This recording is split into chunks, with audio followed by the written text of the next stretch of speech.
What's up, guys? We're hanging out in Novi, Michigan at the Lawntrepreneur Academy. We're currently on our lunch break, so if you hear the hustle and bustle behind us, that's what's going on. Our special guest today is Mike Andes from Augusta Lawn Care. What's up, Mike? Not much. I appreciate you having me on. Finally, dude, out of all the guests, people are like, you should interview this person, you should interview that person.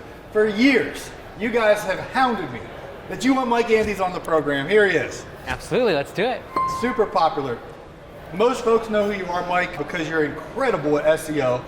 But for those who don't know, give a quick little update of your business. Yeah, so I started mowing lawns when I was 11 years old. I went to college when I was really young, so I started college when I was 13. I was gonna go to medical school. Time out. 13?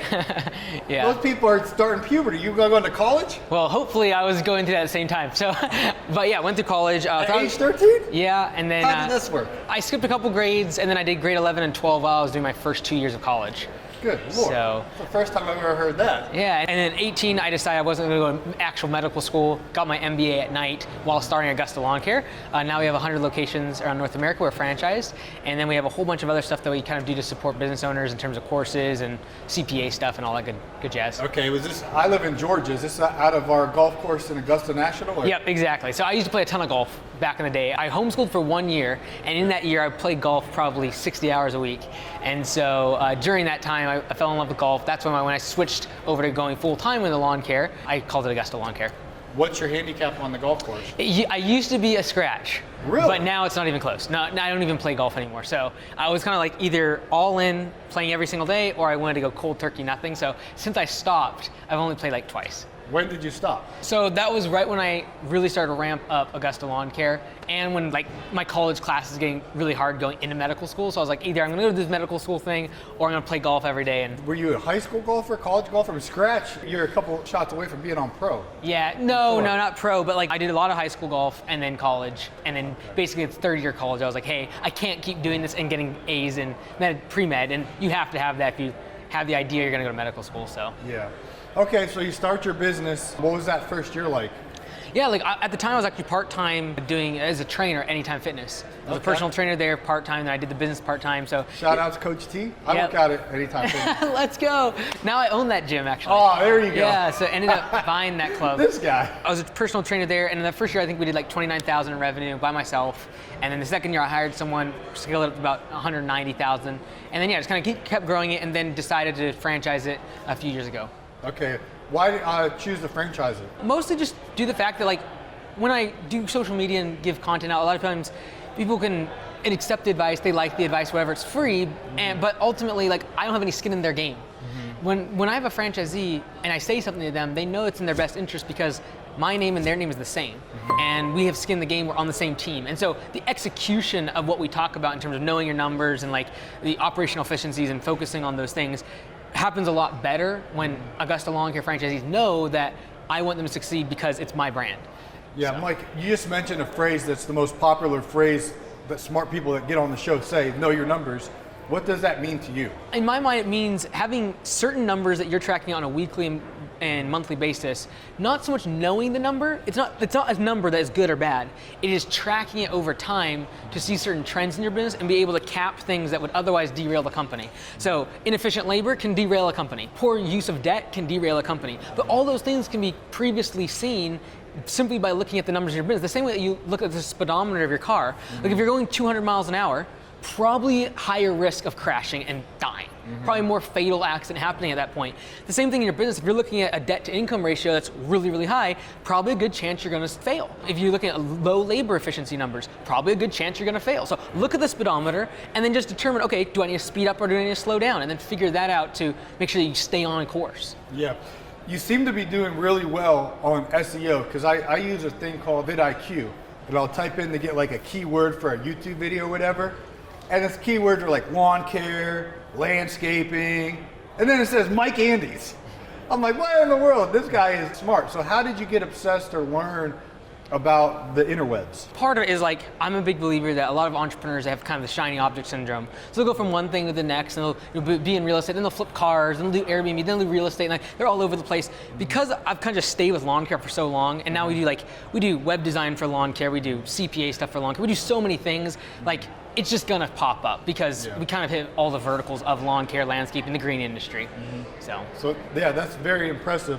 What's one piece of practical advice, Mike, that you would give to someone who's just starting out in this lawn care industry?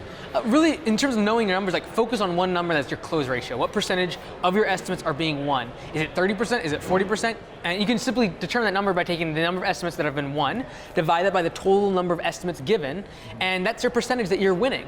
How can you make that number improve? You can follow up better. You can get the estimates to the client faster. You can make sure you get to the property faster. You can answer your phone when people call. These are all things that can improve your close ratio, because if a 30% close ratio business just changed that to 60%, they would literally double the size of their business. And so if you're trying to grow and you're just getting started, that's the only number you really got to focus on.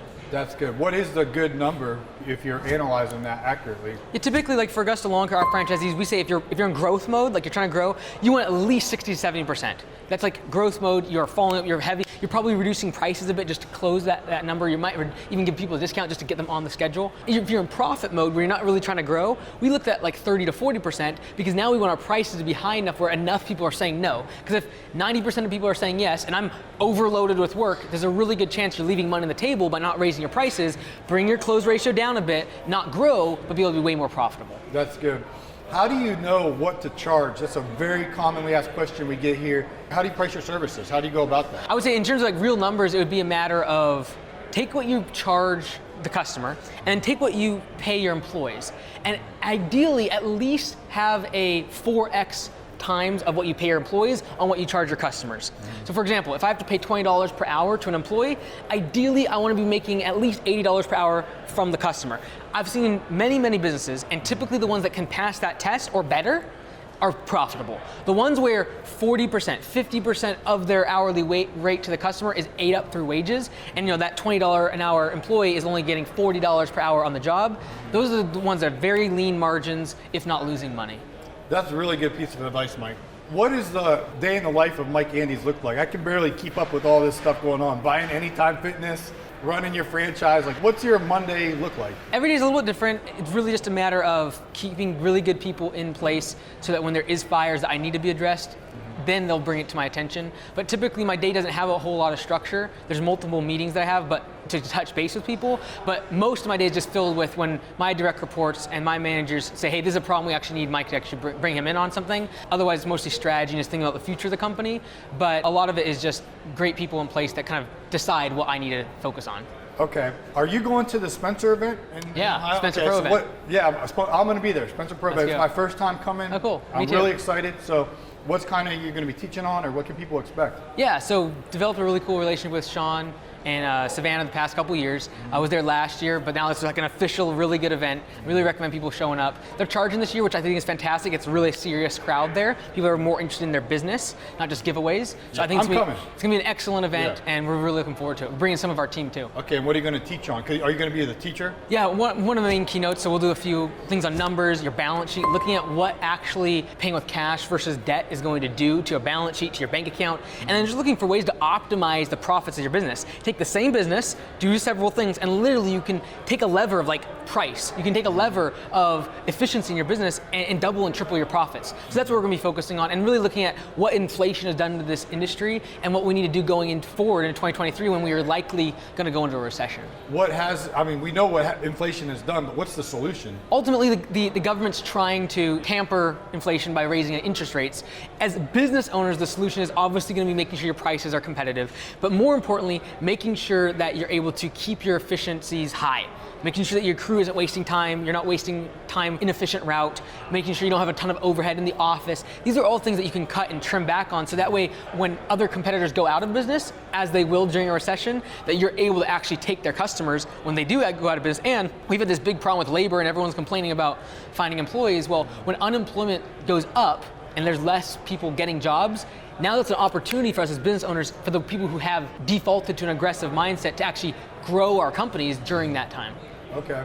What state do you live in, Mike Andes? Washington. Okay, I figured this out, man. I thought you lived in Augusta, Georgia. I was like, oh, Nope. this guy's a Georgia boy.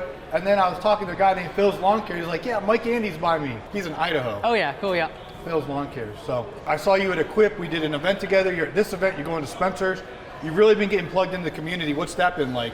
Yeah, it's been fun. Like a year or two ago, I really hadn't done a lot with the community, and part But of you it. knew about it. Oh yeah, no. But now you're full-fledged in. Obviously, when I first got started, I watched all the videos, Brian, and all the rest of it, and I just saw that there was a place that I felt comfortable in terms of numbers, the business side, and they just didn't have the experience, and that's fine. Like they do a really good job at the beginning level, and my goal is to kind of like give that intermediate and beyond, how you scale something up, how you take something that's doing 200,000 and make it $1 million, how do you have management in place and systems and procedures, and that's my passion. So good. Well, how can people connect with you, Mike, and shout out any of the services that you offer? Don't be shy. Oh yeah, just check out the YouTube channel, that's the main thing, and then MikeAndes.com. There's plenty of stuff for someone to learn from.